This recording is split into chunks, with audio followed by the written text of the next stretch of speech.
Oi gente, tudo bem com vocês? Eu sou a Giovana Fiorilo e faltando um pouquinho mais de um mês para a prova do Enem, eu vim trazer algumas diquinhas importantes para você levar para a prova. Bom, primeiramente eu vou explicar um pouco como funciona o método de avaliação do Enem.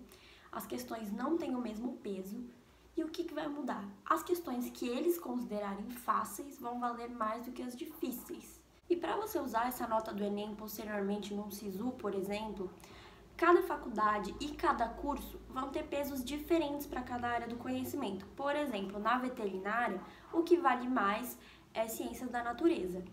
Então, vai ter um peso maior na minha nota. Eles fazem lá, por exemplo, ciências da natureza vai ter peso 2, redação vai ter peso 2 e todas as outras vão ter peso 1, tá? Gente, isso é só um exemplo, tá? Eu não sei como estão, até porque cada faculdade pode definir qual vai ser o seu peso. E tem faculdades que não colocam peso nenhum, ou seja, todas as matérias vão valer 1. Então, antes de você ir para a prova, é ideal que você faça essa pesquisa. Se você já sabendo, essa faculdade, para o curso que eu quero, ela cobra mais tal área do conhecimento, eu vou focar mais em tal área do conhecimento. O Enem é uma prova muito extensa.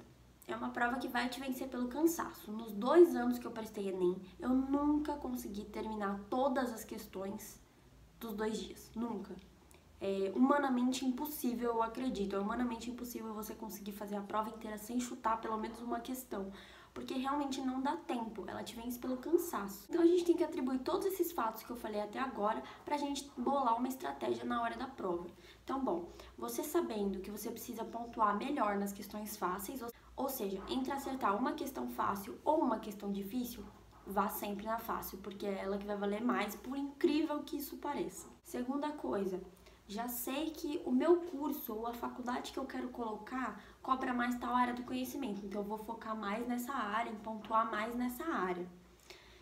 E terceiro, é uma prova cansativa e que não dá tempo de fazer tudo, ou seja, eu vou ter que escolher o que eu vou fazer.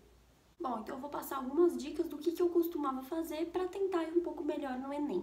Bom, primeiramente, questões que envolvam figuras. Não estou dizendo que elas são fáceis, mas para mim o estímulo visual é mais compreensível do que a leitura, principalmente por ser uma prova cansativa, que você vai ficar cansado de ler muito.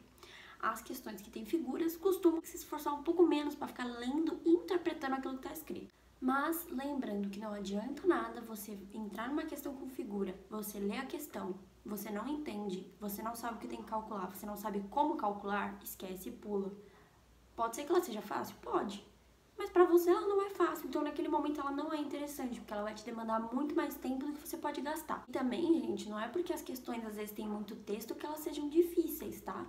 Mas pra mim, eu gosto dessas com figuras porque elas são, pra mim, são mais simples do que eu ter que ficar interpretando um texto enorme, tá? Mas o que eu recomendo? Como sempre, que você faça intercalando. Então, intercala uma questão que tem um textão com uma questão curta, uma questão com figura. Intercala pra você não ficar tão cansado. E como eu disse, a gente não sabe quais são as questões fáceis e difíceis. Mas se na sua leitura, na sua interpretação, você leu, não sabe o que é pra fazer, não sabe do que se trata, não sabe como calcular e não sabe o que calcular, pula.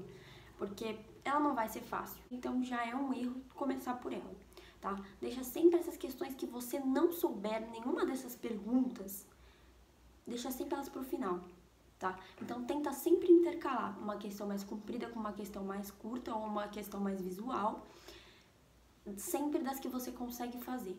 Porque muito provavelmente, se elas são mais fazíveis, elas vão ser as mais fáceis. Então, você já está pontuando, gastando o seu tempo e a sua cabeça, enquanto ela ainda tá sã, né? Porque chega uma hora da prova que você não consegue nem ler mais, porque você só vê um monte de palavras, o cérebro já não consegue interpretar mais nada. Então, gasta o seu tempo de começo de prova, enquanto sua cabeça ainda tá lá a milhão, pelo menos até o meio da prova, sua cabeça vai estar trabalhando bem. Então, use esse tempo para você fazer essas questões que para você são fazíveis. Sempre intercalando para não se cansar rápido, mas as que você consegue fazer. No final, você vai ter que encarar essas questões que não são fáceis, né? Porque também a gente não sabe qual é a proporção de questões fáceis e questões difíceis, o que também complica muito. Mas uma hora essas questões difíceis vão chegar, mas que elas cheguem no momento que você já está mais cansado e que você já conseguiu garantir a sua nota nas questões que seriam fáceis e que provavelmente vão valer mais. Gente, com relação à redação, como eu disse pra vocês, eu nunca começo uma prova fazendo a redação, tá? porque pra mim eu perco muito tempo.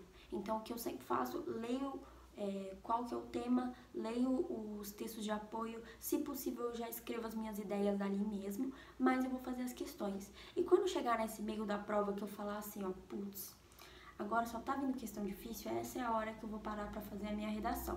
Isso é uma técnica que comigo dava certo, tá? Mas pra quem tá perdido, ter alguma luz já é alguma coisa, né? É aquele velho ditado, pra quem não sabe onde ir, qualquer caminho serve.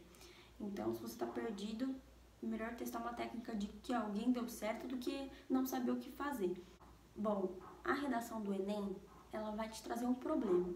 Alguma coisa que você tem que resolver, sempre. Você precisa trazer uma proposta de intervenção, ou seja, sua conclusão tem que trazer uma resolução desse problema. A resolução desse problema vai precisar do quê? Do agente que vai resolver esse problema. Como você vai resolver esse problema? Então, como esse agente vai resolver o problema? Entendeu? Quais são os meios que você tem para utilizar e quais vão ser as consequências que a ação desse agente vai ter. Sempre lembrando, a maioria dos cursos vai colocar a redação como um dos pesos maiores, ou se não colocar e tiver todos o peso igual, a redação é o lugar que você tem para tirar a melhor nota. Sempre, sempre melhor do que qualquer questão do Enem. Porque o Enem é uma prova difícil, naturalmente é uma prova difícil. Naturalmente é uma prova que, pra mim, é uma prova incoerente. Mas, infelizmente, ela é porta pra gente entrar em muitas faculdades federais, é porta pra conseguir desconto em muitas faculdades particulares. Então, infelizmente, é o que temos pra hoje, né? Essas foram as minhas dicas, espero que tenha ajudado vocês. Qualquer dúvida pode deixar nos comentários, pode me chamar no Instagram. E é isso!